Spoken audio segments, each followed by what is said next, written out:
आप सभी को मेरा नमस्कार। आज की हमारी कहानी का शीर्षक है शेर जो बन गया भेड़। आगे बढ़ने से पहले अगर आपने मेरे चैनल को सब्सक्राइब नहीं किया है तो प्लीज़ सब्सक्राइब कर दें। चलिए सुनते हैं आज की कहानी। एक बार एक विशालकाय गर्भवती शेरनी थी जो भूख से अधमरी हो गई थी। जैसे समय बीतता गया और उसके पेट में बच्चा भारी होने लगा, उसका शिकार की खोज में घूमना कठिन हो गया। यदि वह किसी जानवर का लुक छिप कर खोजने में सफल हो भी जाती तो वह पर्याप्त तेजी से उस पर झपट ना पाती और प्रत्येक बार अपने शिकार को पकड़ने में असफल हो जाती। दुखी मन से गरजती, पेट में बच्चे का बोझ को उठाए और भूख से तड़पती हुई शेरनी वन में घूमती रही और अंततः वह एक चारागाह के किनारे पर स्थित पेड़ों के एक झुंड के नीचे छाया में सो गई। नींद में उसे एक स्वप्न आया जिसमें उसने भेड़ों के एक झुंड को घास चरते देखा। स्वप्न में एक भेड़ पर झपटने के प्रयास में उसके शरीर को एक झटका लगा। वह जाग गई और उसने भेड़ों के एक बड़े झुंड को सचमुच पास में चरते देखा। आनंद में विभोर अपने उदर के गर्व को भूलकर और भूख की आग के पागलपन से प्रेरित होकर शेरनी एक नन्हे मेमने पर कूद पड़ी और जंगल की गहराइयों में अदृश्य हो गई। शेरनी को यह पता ही नहीं चला कि मेमने पर अंधाधुंध झपटने के कठिन परिश्रम के कारण उसने अपने बच्चे को जन्म दे दिया था। इस आक्रमण के कारण भेड़ें भय से स्तब्ध हो गई, परंतु जब शेरनी चली गई और भय समाप्त हो गया तो वो होश में आई और तब उन्हें मेमने की कमी का पता चला। जब भेड़ों की भाषा में उनका झुंड विलाप में मिमिया रहा था तो उन्होंने बड़े आश्चर्यचकित कर देखा कि एक असहाय शेर का बच्चा उनके बीच में म्यू म्यू कर रहा है। उन भेड़ों में से एक भेड़ ने उसे बच्चे पर दया दिखाते हुए उसे अपना बच्चा मानकर अपना लिया। कई वर्ष बीत गए।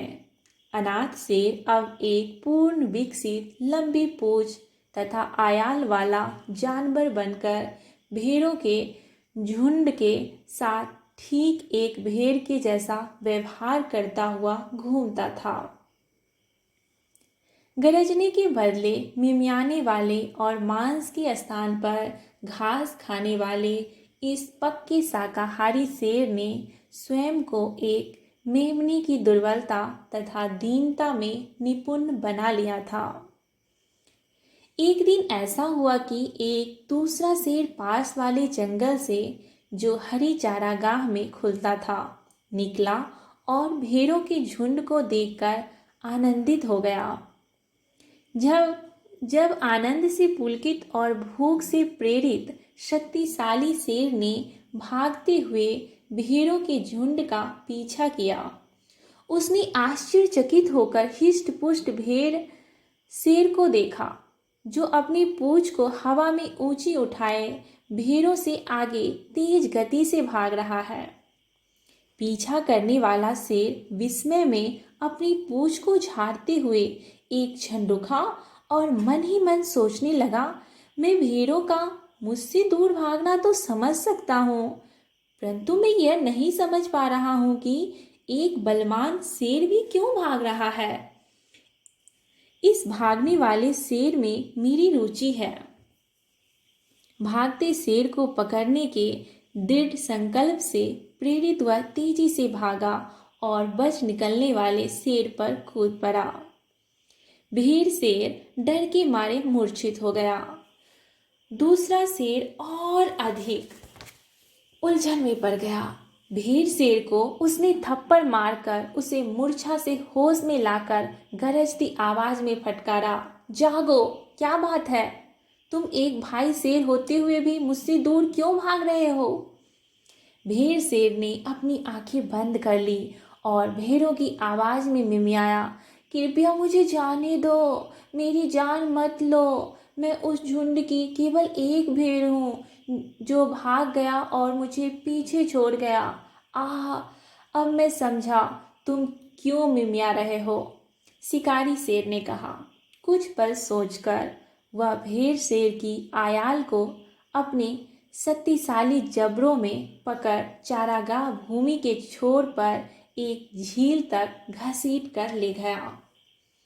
झील के किनारे पहुंचकर उसने इस भ्रमित जानवर के सिर को पानी के ऊपर धकेला ताकि वहां इसकी परछाई पड़े और उसने भेड़ शेर को जोर से झकझोरना शुरू किया क्योंकि भेड़ शेर ने अभी भी अपनी आंखें कसकर बंद कर रखी थी।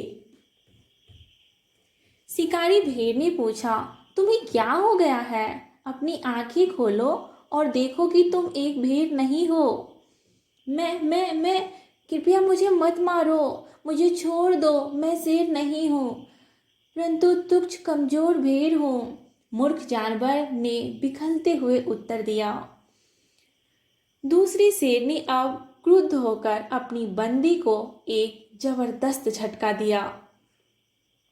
इसके प्रभाव से भेड़ शेर ने अपनी आंखें खोली और पानी में पड़ने वाले अपने प्रतिबिंब को देखकर आश्चर्यचकित हो गया, जो एक भेड़ का सिर नहीं था जैसे कि उसे आशा थी, पर एक शेर का सिर, ठीक उसे पकड़ने वाले शेर के सिर की भांति जो अपने पंजे से उसे झकझोर रहा था। तब उस बड़े शेर ने अपनी भाषा में कहा, मेरे तथा अपने चेहरे को पानी में प्रतिबिंबित देखो, वे एक जैसे हैं और यह मेरी आवाज़ दहाड़ती है, यह मिमियाती नहीं। तुम्हें मिमियाने की अपेक्षा दहाड़ना चाहिए। भेड़ शेर का संदेह दूर हुआ और उसने दहाड़ने का प्रयास किया, परंतु पहले केवल मिमियाती गर्जन ही उत्पन्न करने में सफल हुआ, परंतु उसके नए मित्र के तमाचों और उपदेशों से अंततः वह प्रभावशाली ढंग से दहाड़ने में सफल हुआ। फिर दोनों शेर कूदते हुए चारागाह के उस पार निकले और साथ मिलकर उन्होंने भेड़ों के झुंड का पीछा किया और अंततः बड़े शेर की गुफा में लौटकर इकट्ठे रहने लगे।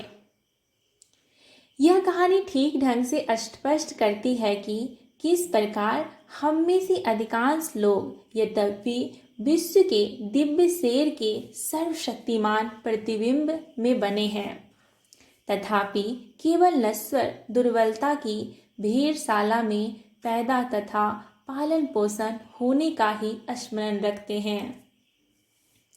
अतः हम अमरता और शक्ति से गरजने और नश्वर माया और अज्ञान का शिकार करने की अपेक्षा रोग, अभाव, दुख तथा मृत्यु रूपी लुटेरों के भय से मिमियाते हैं।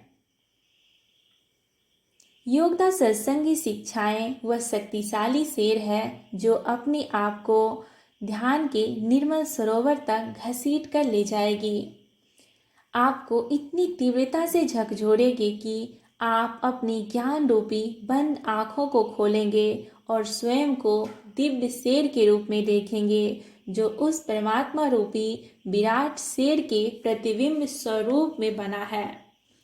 आप में से जो निरंतर प्रयत्नशील रहेंगे वे अपनी दुर्बलता, रोग और मृत्यु के नश्वर मिमियाने को भूल जाएंगे और ईश्वर की अविनाशी शक्ति से गरज उठेंगे। आज की कहानी यही समाप्त होती है। मेरी कहानी सुनने के लिए बहुत बहुत धन्यवाद। अगर आपको मेरी कहानी अच्छी लगी तो प्लीज़ मेरे वीडियो को लाइक कर दें।